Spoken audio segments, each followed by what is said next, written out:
¿Vale? Sí, empieza. Bienvenidos, lovers del canal. Yo soy Rafa Millán, yo María Herrero, y esto es Psicología y Espiritualidad. Y vamos. Será la broma que me has dicho que ibas a decir. No, es otra aún mejor que esta. O sea, ya no sabes lo que te espera. Vale. Y hoy vamos a plantearnos dos preguntas muy importantes, una que me interesa a mí mucho a nivel personal, que sería la de cómo podemos crear o construir un espacio, un lugar o un tiempo sagrado, y otra mucho más importante y universal, que sería cómo me queda mejor el pelo, como lo llevaba antes, más larguito y hacia atrás, o así en plan senador romano. ¿Tú qué piensas, Martina? Así, en plan senador romano. Sí. Sin duda. ¿No te ha encantado la broma? Ha quedado un poco en el aire. Ya me espero de ti cualquier cosa. Yo también. Pues venga, vamos con el vídeo.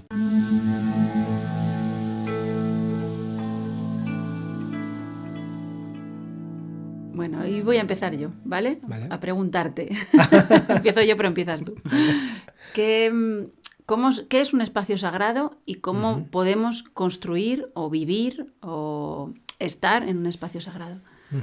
Buena pregunta. Bueno, pues voy a responderte primero a la segunda pregunta. ¿Cómo se puede construir o crear el espacio sagrado? Para mí la clave, y responde también a la primera pregunta, es que lo sagrado es sagrado precisamente porque no parte de mí. No es algo que yo pueda hacer o que yo pueda crear en cuanto que ego con una intención individual concreta, como puedo, pues no lo sé, crear un proyecto en mi vida, sino que más bien es algo que debe ocurrir o que tiene que pasar y con lo cual yo tengo que alinearme o tengo que vaciarme para que eso sagrado pueda venir y ocurrir. Como siempre, el lugar del ser humano es el lugar medial o intermedio, la escala Coeli, lo que conecta lo de arriba con lo de abajo, y de alguna manera nuestro existir mismo en este mundo sería el intento, si es una vida real, en mi opinión, de sacralizarlo todo, de hacer que el espacio y el tiempo de nuestra vida se vaya sacralizando, que sería como ir desplegando o desenvolviendo nuestro potencial, que en el fondo es espiritual o es divino o es absoluto, en el mundo de lo relativo, es decir, ser un puente para que esa voluntad absoluta, que no es mía, pero se vive a mi través, se vaya dando y desplegando en el tiempo. Y entonces una manera de hacer esto, ya en concreto, esto tal vez sería como una versión un poco abstracta o casi metafísica, para generar o crear un lugar o un tiempo sagrado, un espacio-tiempo, podríamos decir hoy en día sagrado, yo creo que la clave es, primero, la intención, pero una intención que conecte con la intención real o con la intención de lo absoluto. Como decía antes, alinear mi pequeña intención con la intención de los cielos.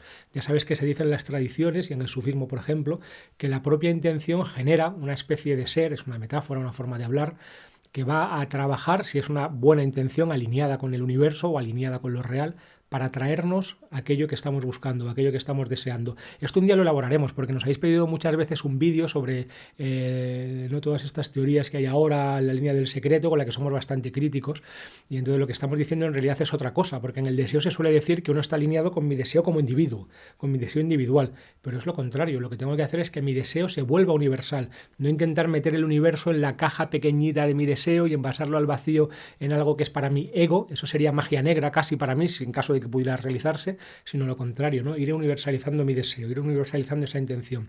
La manera de hacerlo entonces sería la intención, y lo segundo, que encaja con lo primero, no hacerlo en mi nombre, sino que el lugar sagrado tiene que hacerse en el nombre de otro, en el nombre de un maestro espiritual, podríamos decir, o en el nombre de la, mejor todavía, ¿no? Yendo a la fuente directamente, de lo real, de lo absoluto o de lo divino, ¿no? Nunca es algo que hago yo, sino es algo que yo pido y que espero que se haga, ¿no? Pido como esa gracia y esa misericordia de que este espacio, este lugar o este tiempo se sacralice. Lo que hay que hacer, como decía nuestro querido Abdelwahid, es ordeñar el cielo, ¿no? Con la esperanza, con la intención de que dé algo, ¿no? De que venga la miel, pero eso ya no depende de nosotros, sino de la otra parte o de la gracia, ¿no? Entonces sería atención, la atención, claro, atención, intención, hacerlo en el nombre de otro, y si puede ser utilizando fórmulas o rituales sagrados de tradiciones ya probadas o comprobadas, lo cual no quiere decir que con otro tipo de rituales o de tradiciones o con una mera intención, si es sincera, pueda ocurrir, porque la clave de la atención, de la intención y de la voluntad es la sinceridad. ¿Me he enrollado mucho o qué? No. Vale. Bueno, yo aquí, para hablar de este tema, recurriría como a esas palabras de un sabio sufí del siglo XII, me parece que era, Al-Andaki, que decía que para que se generara la magia, ¿no? Había que tener siempre en cuenta 3 elementos. Uno es el espacio, otro es el tiempo y otras son las personas, ¿no? Tenían que suceder las cosas en un tiempo adecuado, en un espacio adecuado y con las personas adecuadas. Entonces, claro, tú hablas de ponerlo siempre al servicio de otra cosa o no hacerlo en nombre propio, y me parece muy interesante esto de generar el espacio adecuado. Pero también hay un adentro y hay un afuera que están unidos, digamos. Es decir, en algún momento un lugar empezó a ser sagrado, ¿no? Y ese lugar empezó a ser sagrado porque alguien decidió construir algo ahí, ¿no? Es verdad que normalmente esa persona no actúa por voluntad propia, esa es la clave. pero el hecho de que eso haya sucedido hace que mucha gente acuda a ese templo, a ese espacio sagrado, y esa misma gente lo va llenando también con su intención de sacralidad, ¿no? Hay un adentro, hay un afuera, y la tendencia es a unificar cada vez más el adentro con el afuera. Es decir, que también se puede hacer como alquimia, ¿no? Desde el adentro hacia el afuera se puede hacer alquimia, ¿no? Y los grandes fundadores, en ese sentido, son grandes alquimistas. Lo hacen no por voluntad propia, sino siempre por una voluntad que viene de algo que los trasciende, pero a la vez generan la posibilidad de que eso pase a ser, como por gente que va frecuentando con una intención lo más pura posible, se convierta en sagrado, ¿no? Eso por un lado. Por otro lado, para mí es importante reconocer que en último hay una dimensión de lo relativo y hay espacios más sagrados que otros, y hay una ciencia de buscar los espacios sagrados que ha existido en todas las tradiciones, yo creo que menos en la nuestra, que lo hemos dejado un poco en la modernidad occidental, que lo hemos dejado todo un poco de lado. Pero bueno, yo qué sé, yo recuerdo cuando estudiaba la cultura grecolatina, ¿no? Cómo buscaban los espacios sagrados leyendo en la naturaleza todo tipo de signos, ya fueran las aves cómo volaban en el cielo, o cómo estaban las montañas colocadas, o cómo era el valle, etcétera, etcétera, ¿no? Entonces, en cierto sentido, esta como sacralidad de los espacios o esta ciencia de buscar el espacio sagrado estaba como mucho más desarrollada, o teníamos los seres humanos mucho más afinada esa capacidad que en el mundo contemporáneo, ¿no? Eso por un lado. Y por otro lado, aunque en lo relativo hay espacios más sagrados que otros, en último extremo todo es sagrado. Eso es.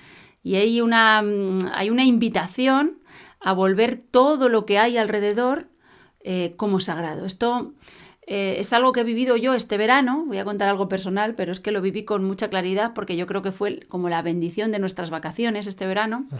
Y es que fuimos a Asturias, estuvimos intentando visitar algunos lugares especiales de Asturias. Bueno, de camino pasamos por la Catedral de Burgos, que encima era el centenario, y entramos, pero era muy difícil con los 5 niños porque no paraban de correr, gritar, saltar, querían tocar las obras de arte, etcétera, etcétera, o pasar por encima de la tumba del Cid. Hacer pídola con la tumba del Cid, que ya se ha convertido en la Catedral de Burgos, en vez de un espacio sagrado. Por supuesto está ese nivel de sacralidad si miramos al fondo, pero ahora parecía más bien un parque temático, entonces daba mucha pena, ¿no? Que era un parque temático de lo sagrado en vez de ser un lugar de oración, recogimiento, encuentro espiritual.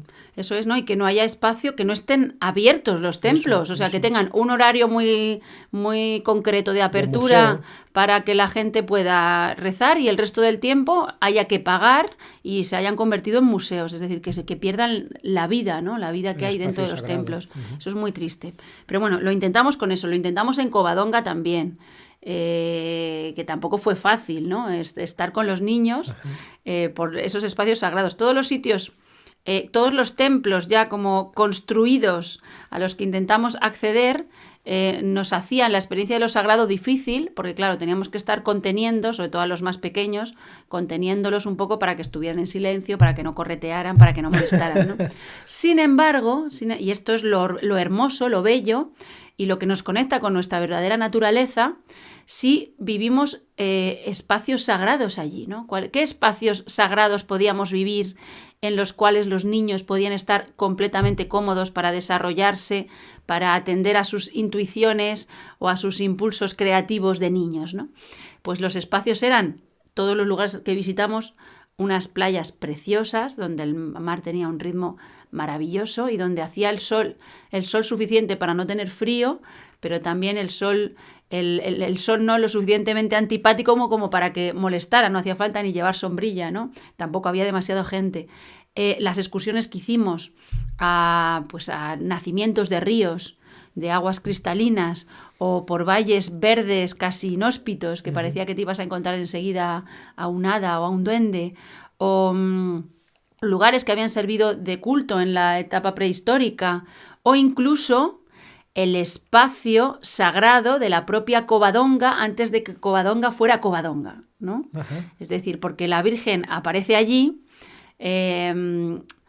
porque ese espacio ya es sagrado previamente. Es decir, hay una oquedad, hay una cueva en medio de un valle maravilloso, en un espacio absolutamente sagrado ya de por sí, ¿no? Entonces, ese habitar en un espacio previo a lo que hemos construido como sagrado culturalmente, o en un espacio posterior a lo que hemos construido como sagrado posteriormente, es decir, ese habitar en la propia sacralidad de la naturaleza, para mí fue un regalo de Baraca. Y allí los niños estaban bien. Y los niños se conectaban sin necesidad de recitaciones concretas, de oraciones concretas, de pertenencias concretas a una religión o a otra. Ahí los niños estaban, acuérdate, profundamente conectados. Muchas veces llegábamos por la tarde, que se habían dormido en el coche y estaban como soñolientos y cansados y no querían, y empezábamos a caminar. Y al momento ya iban los niños cantando, intentando tocar el agua cristalina, contándonos historias, contándonos su vida. Nuri cantaba, ¿te acuerdas? O sea, fue una experiencia de una belleza, y la Baraca vino para mí en el reconocimiento o la experienciación, el saboreo de ese sentir profundo de que lo divino o lo trascendente está en todas partes, ¿no? Y que el cielo está en la tierra continuamente. Solo hay como que afinar el ojo o afinar el oído para poder vivirlo así, ¿no? Claro, yo siempre recuerdo aquí un texto de Ken Wilber, ¿no?, que decía que la práctica espiritual tiene algo de paradójico, porque es intentar llenar de espíritu aquello que es ya espíritu puro y ninguna otra cosa. Y esto nos lleva, como siempre, a las concepciones no duales, en que lo de dentro, lo de fuera, lo sagrado, lo profano, lo de arriba y lo de abajo, no son dos cosas separadas, sino que son una misma ser o una misma unidad o una misma verdad a la que tenemos que tener acceso. Y es verdad que a través del espacio sagrado o del tiempo sagrado es mucho más fácil tener ese acceso, pero también es cierto que todo es universalmente sagrado, como tú dices. También lo decía Einstein, ¿no? O al menos se le atribuye esta frase que yo he escuchado varias veces, que solo hay dos maneras de entender lo real o dos maneras de vivir la realidad, como si todo fuera sagrado o como si nada lo fuera. Pero realmente, como decimos a veces, todo es sagrado. Esa es la única manera real de vivir lo real. Y eso como con los espacios, que están muy desacralizados, los espacios que habitamos. En el mundo contemporáneo, vuelvo a ser crítica, pero es que no me queda otra. Yo pienso, por ejemplo, en los colegios o en los institutos. Yo paso mucho tiempo en un instituto, y los institutos o los colegios se han vuelto espacialmente casi como cárceles. Es que ya no tienen ni árboles, por si acaso se cae una rama encima de un niño un día de lluvia, ¿no? Es decir, son espacios que están muy afeados. Y las clases son todas uniformes, casi tampoco hay acceso como a eso, les falta. En los colegios hay más belleza, pero normalmente en los institutos les falta belleza, ¿no? Y entonces necesitamos embellecer los espacios también, ¿no? Para volver sagrado el lugar mismo en el que estamos. Claro, es verdad. Esto me recuerda a una frase de Cencillo que he citado a veces, pero creo que viene muy a cuento, en el que compara la vida de los seres humanos tradicionales, la gran mayoría de los que han vivido antes de la modernidad, con la vida del ser humano moderno.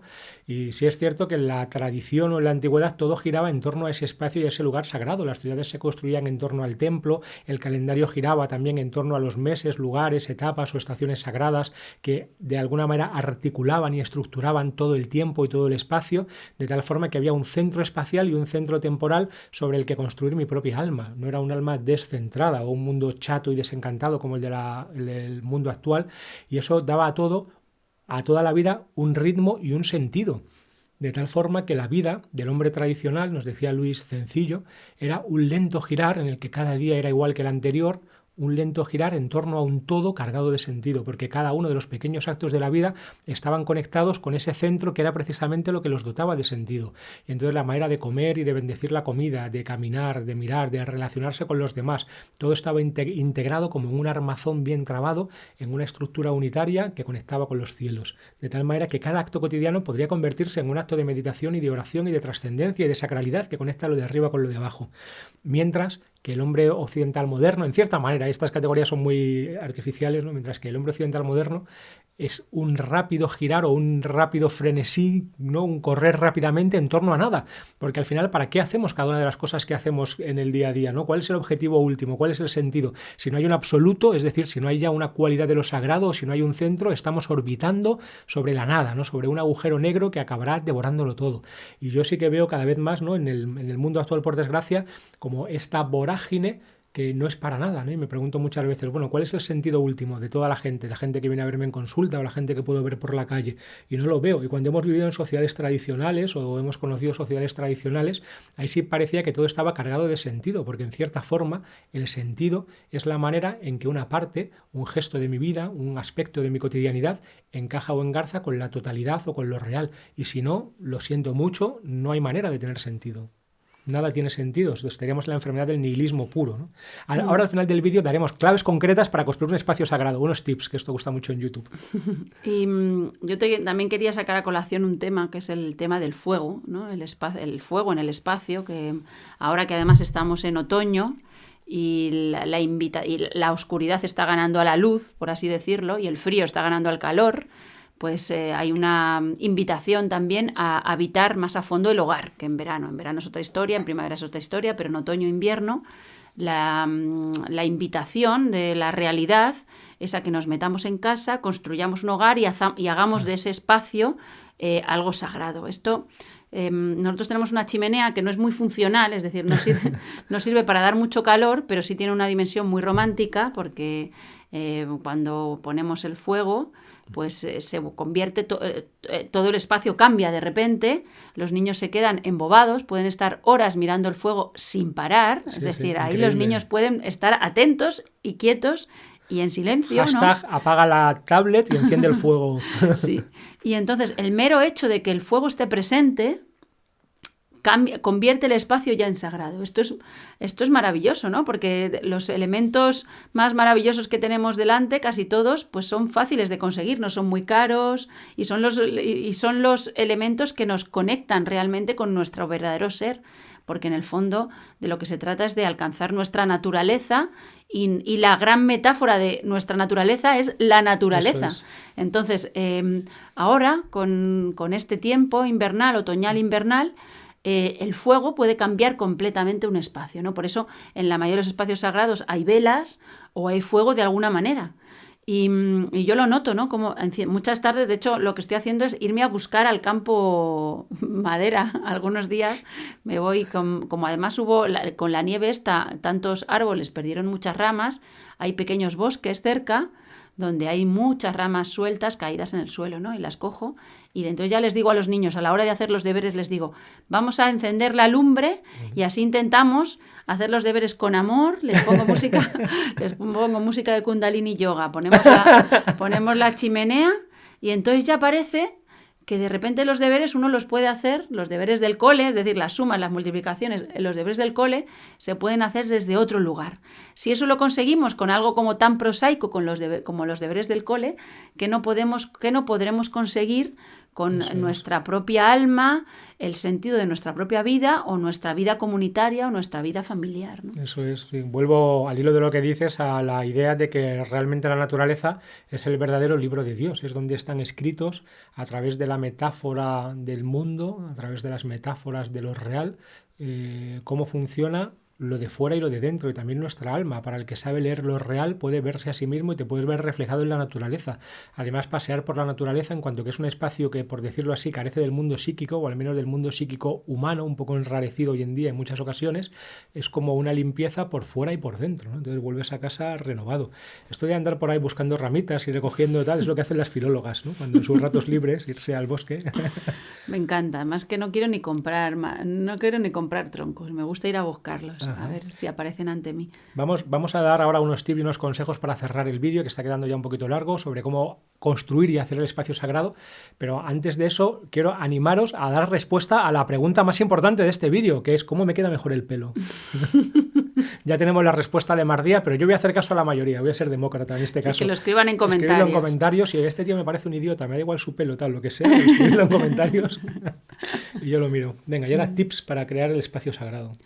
Claro, para mí la clave... Espera, una reflexión. Qué rara el mundo en que vivimos, ahora escuchándote, que es más fácil comprarse una tele de no sé cuántos millones de píxeles y colores que tener en casa un hogar, es decir, un fuego que podamos encender, porque la mayoría de la gente, por desgracia, como vivimos en pisitos, no podemos tener un fuego, ¿no? O sea, se nos ha quitado el símbolo uno de los símbolos sagrados más evidentes, que vale incluso para cocinar, y la comida cocinada con fuego es comida sagrada también, muy diferente a la comida cocinada en la vitrocerámica, y sin embargo tenemos acceso al fuego que no quema y al agua que no moja, que sería la virtualidad de las pantallas, ¿no? Un mundo que se ha dado la vuelta, ¿no?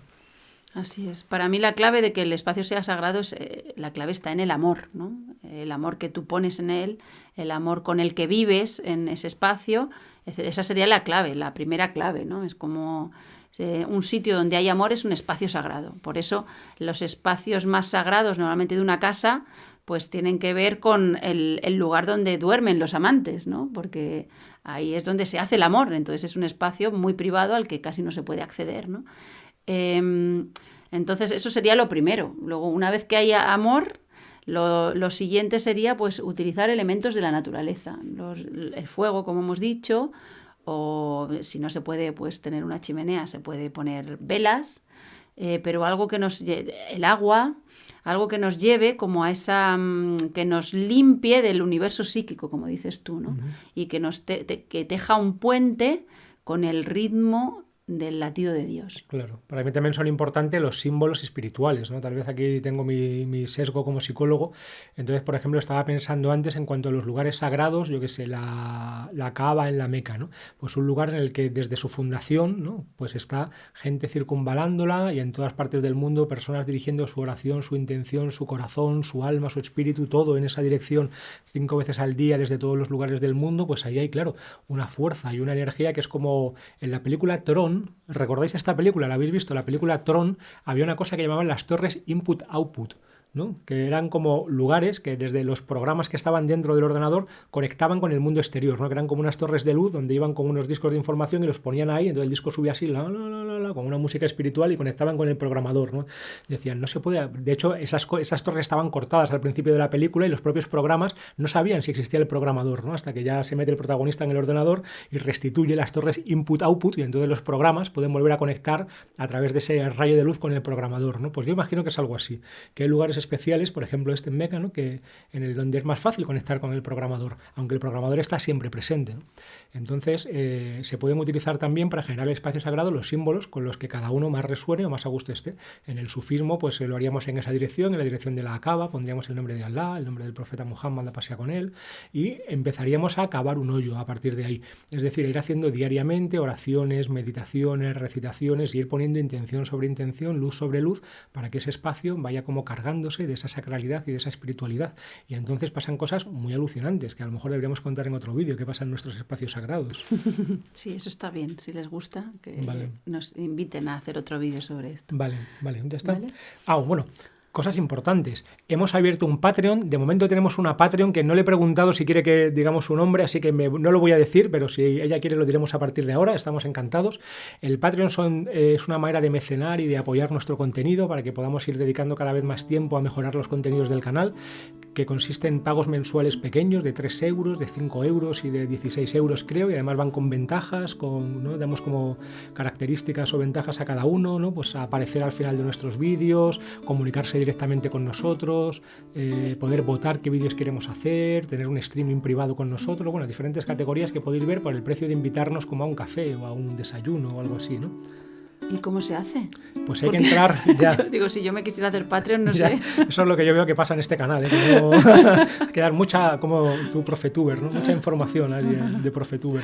Pues se hace entrando en la página patreon.com/psicología y espiritualidad, que dejaré el link en la descripción. También al final del vídeo aparecerá un icono que pulsándolo se accede. Y luego se entra, y yo imagino que ahí será muy fácil, con tarjeta de crédito o con PayPal. También se puede hacer pagos puntuales con PayPal, a platonizante@gmail.com. También lo dejaré para el que esté acostumbrado a usar PayPal. Ahí, si alguien quiere hacer un donativo, bienvenido sea también. ¿Y qué más? Pero en el Patreon tenemos un contacto más directo con las personas y vamos a hacer contenidos específicos para Patreon y sobre todo contacto más directo, un chat especial, ¿no? Con los Patreons, que de momento, como van a ser pocos, vamos a estar como en casa.